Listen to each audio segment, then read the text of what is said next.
三题。那我们今天呢来到了小樽的水族馆。这水族馆呢，就是位于小樽比较靠山上，也不是山上的，反正就比较靠它一个海边山上。这不是在小樽的市区内那一般人可能比较少会来这边。那我们今天就来带大家看一下这水族馆里面有什么。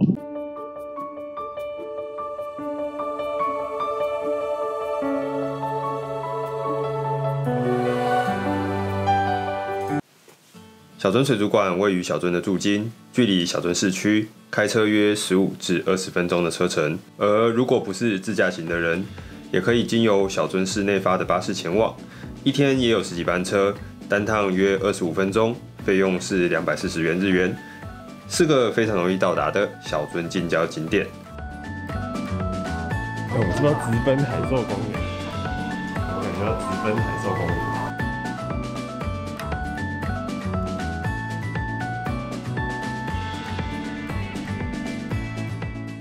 这个水族馆与其他封闭式的水族馆最大的不同，就是馆内的开放区域海兽公园了。这个海兽公园是块建于海峡悬崖下方，由多个大型海水池所组成的区域，最大限度的保持了开放的自然环境。好了，电扶梯现在只有上行专用。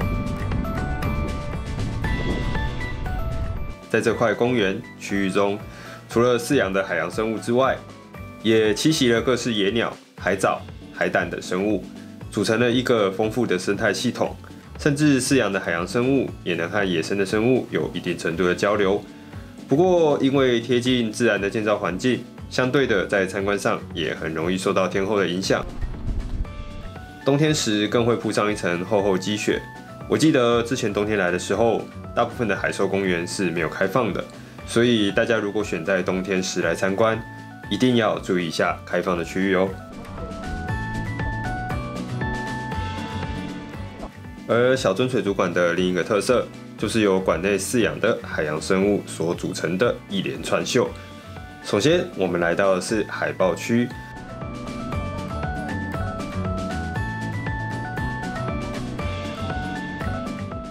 由于在北海道日本海沿岸就栖息了不少野生的海豹，约有5种类之多，所以馆内的海豹饲育量也是日本第一，大约有50多頭，可以说是水族館的主打明星。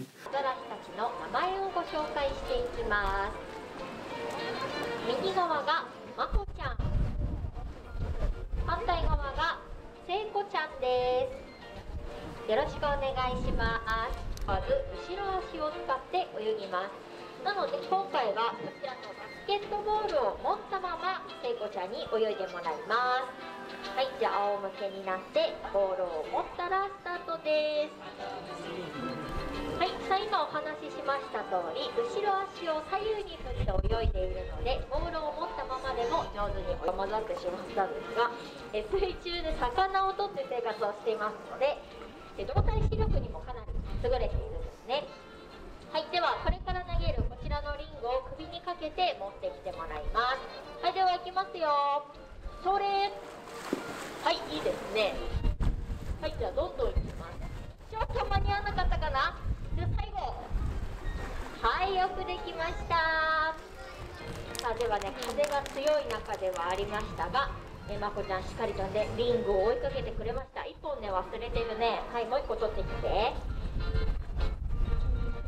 はい、しっかりとね見つけて持ってきてくれますね。側が萌えちゃんです。反対側がジャイコちゃんです。よろしくお願いします。除了欣赏他们表演之外，也可以购买海豹饲料，其实好像就是鱼的样子啊。来饲养海豹的海水池旁来个亲自喂食，不过一来是不太便宜啦，这些海豹也吃太好了吧。はい、では萌えちゃんもジャイコちゃんも上手に滑ることができました。これで全ての種目が終了しました。以上でアザラシのショーを終了いたします。最後までご覧いただきまして哎，企鹅是1点的 ，Tanking Show。11:40，ここからはスタート。11点，所以等下是11:40是这里。好了，这里已经可以看到企鹅了。说到企鹅，在北海道，大家的第一印象应该会是旭山动物园。不过，如果纯粹想看企鹅的话，小樽水族馆比起旭山动物园，也许更加的适合哦。首先，这边的企鹅走路有分冬夏版本，冬天时可以观察到企鹅开心的在雪上散步、滑行；在夏天的时候，可也没让他们偷懒，馆方帮他们规划了一趟往海边走去的徒步散步远足。在企鹅们感受阳光挥洒汗水之后，再让他们跳进海中凉快一下。而且这趟路程完全会在开放空间进行，我觉得比起冬季版本或者是旭山动物园的版本，可以更近距离的接近企鹅。喜欢企鹅的人一定不能错过。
另一个特别的地方就是馆内竟然有企鹅秀啊！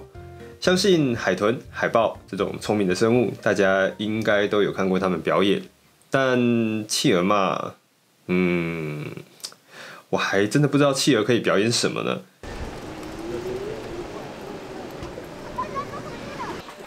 はい、勝手に降りましたけれどもね。はい、皆さん今のは見なかったことにしてください。はい、じゃあしっかり食べてね。はい、じゃあ行きますよ。じゃあ前向いてね。はい、行きます。それでー行ったら行きますからね。あまり行かないでね。はい、じゃあね、まだ2羽いますからね。フンボルトペンギンはですね、時速 16km。水泳のオリンピック選手の倍ぐらいの速さで泳ぐことができるんですね。はい、あとはやる気の問題ですよ。はい、じゃあ行きまーす。前向いてね。いいですか？はい、できますよ。はい、それで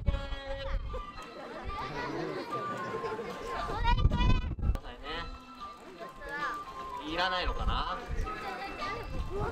いらないみたいですね。でね、最後の種目ですからね、ビシッと決めてね、終わりますよ。はい、じゃあ行きまーす。前見てくださいね。はい、行きますよ。はい、それでー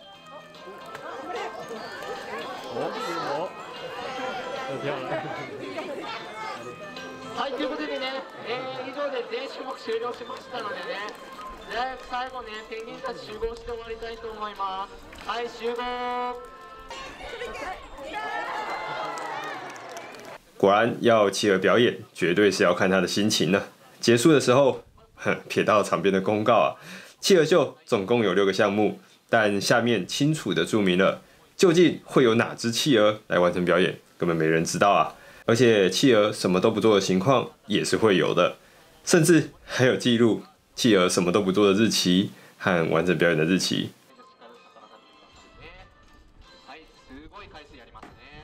我看啊，这个完整表演应该是不太可能发生的吧。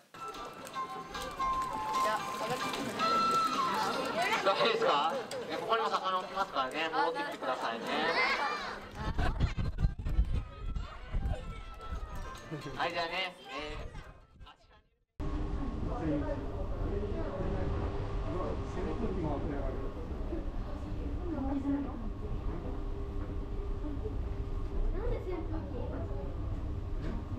最后，我们来到室内的场馆观赏海豚表演。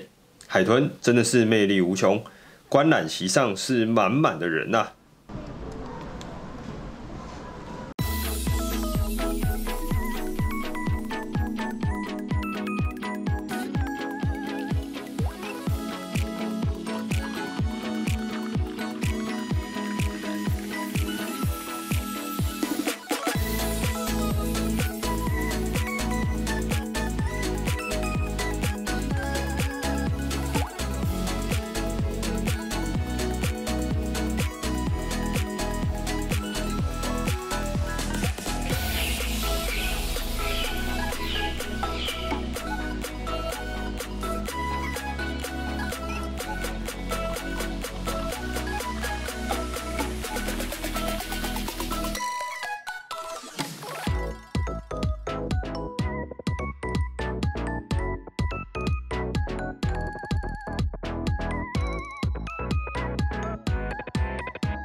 园区内也饲养了高度保育类的鼠海豚。由于属于世界上的珍稀物种，在全日本公开展示饲养环境的地方也就只有这边咯。不过饲养的目的主要是为了学术研究与生态观察，所以他们是不会出来表演的，基本上就只能看他们在饲养区域内游来游去啦。在看完一连串的秀，离开海兽公园后，我们这才进入馆内的室内展示区。老实说，水族馆的秀安排得十分紧密，几乎就是一个让你看好看满的概念。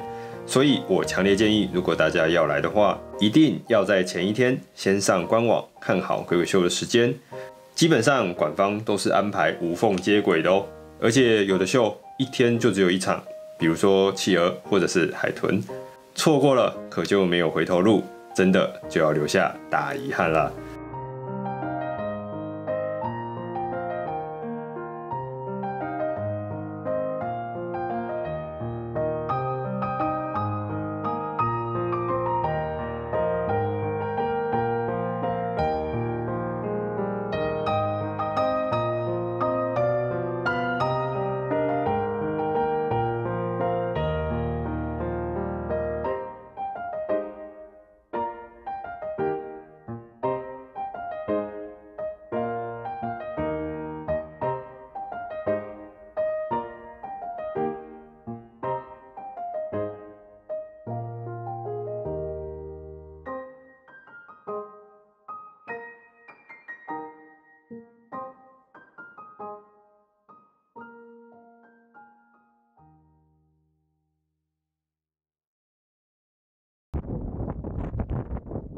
那离开水族馆之后，建议大家不要急着往下个点前进，花点时间再往上开一小段路，就可以来到这个同样位于筑金的绝景展望台。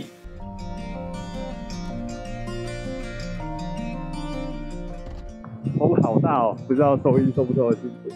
那我们在结束小樽水族馆的行程之后呢，我们可以再往上开一点，就可以来到这个筑金。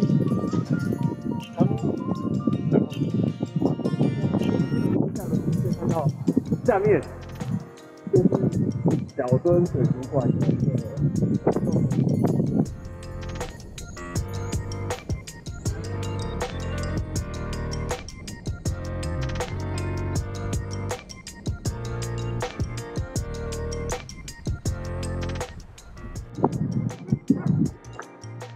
这边就可以看到小樽港，这个方向就是小樽，这里的视野非常的棒，当做一个影片的 ending 是再适合不过了。那今天的影片呢，主要就是带大家来看看大家以前没有来过小樽水族馆，那我觉得是一个很适合亲子一起来玩的地方。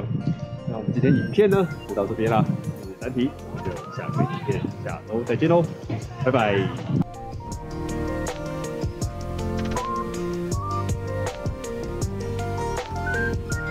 单体频道开启会员了，只要点选订阅旁边的加入按钮，就能够看到所有的会员福利。当然，这个福利可能是会有变动的，不过不用担心，只会变多，不会变少。所以你如果喜欢这个频道，想要给予我一点支持的话，欢迎加入我们的会员，请单提每个月喝杯咖啡吧。